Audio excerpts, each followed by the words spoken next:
ఒక చిన్న ఊరు. ఆ ఊరిలో రఘు అనే ఒక అబ్బాయి ఉండేవాడు. రఘు పెద్ద కలలు కనేవాడు. కాని అతని జీవితం మాత్రం చిన్న చిన్న ఓటములతో నిండిపోయింది. పరీక్షలో ఫెయిల్. ఇంటర్వ్యూలో రిజెక్ట్. చేసిన పని నిలవలేదు. ప్రతిసారి ప్రయత్నం చేసినా ఫలితం మాత్రం ఒకటే, ఓటమి. ఒకరోజు రఘు ఇంటికి అలసిపోయి వచ్చాడు.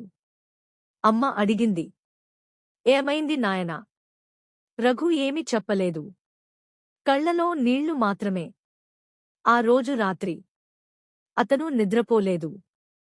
కేవలం ఒకే ఆలోచన, నేను పనికిరానివాడినేనా? ఉదయం లేచి అద్దం ముందు నిలబడ్డాడు. అద్దంలో కనిపించిన ముఖం అతనికి కూడా నచ్చలేదు. అంతలో అతని ఫోన్లో ఒక మెసేజ్ వచ్చింది. నీ వల్ల ఏం కాదురా, వదిలేయ్.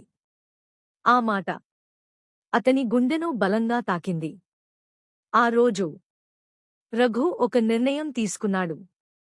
ఇంకెవరూ నన్ను నమ్మకపోయినా నేను మాత్రం నన్ను నమ్ముతాను. అతను మళ్లీ మొదలుపెట్టాడు.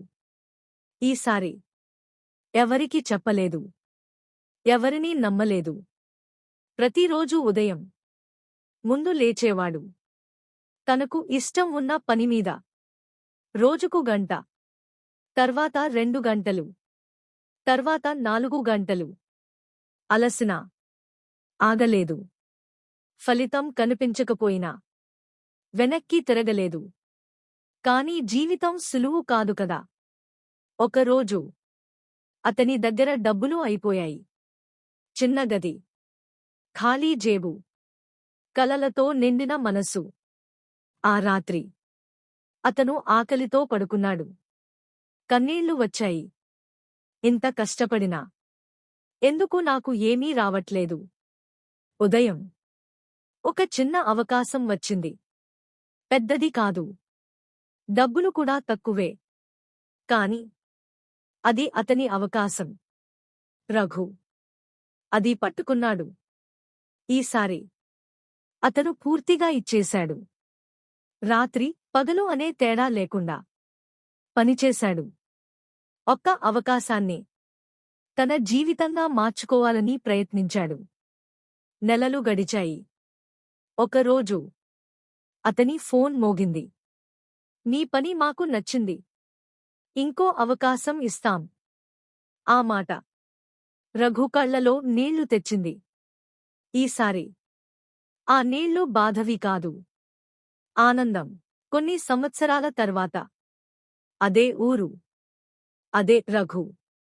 కాని ఇప్పుడు అతని జీవితం మారిపోయింది. ఒకప్పుడు నీ వల్ల ఏం కాదు అన్నవాళ్లే ఇప్పుడు అంటున్నారు, నువ్వు ఎలా సాధించావు? రఘు నవ్వి చెప్పాడు, నేను గెలిచిన రోజు కాదు, నేను ఓడిపోకుండా నిలబడిన రోజు నా విజయం మొదలైంది. ఈ కథలోని రఘు ఒక్కడే కాదు. అతను, నువ్వు కావచ్చు, నేను కావచ్చు. ఇప్పుడు నువ్వు ఓడిపోయినట్టు అనిపిస్తే గుర్తుపెట్టుకో, ఈరోజు ఓటమి రేపటి గెలుపుకి శిక్షణ మాత్రమే.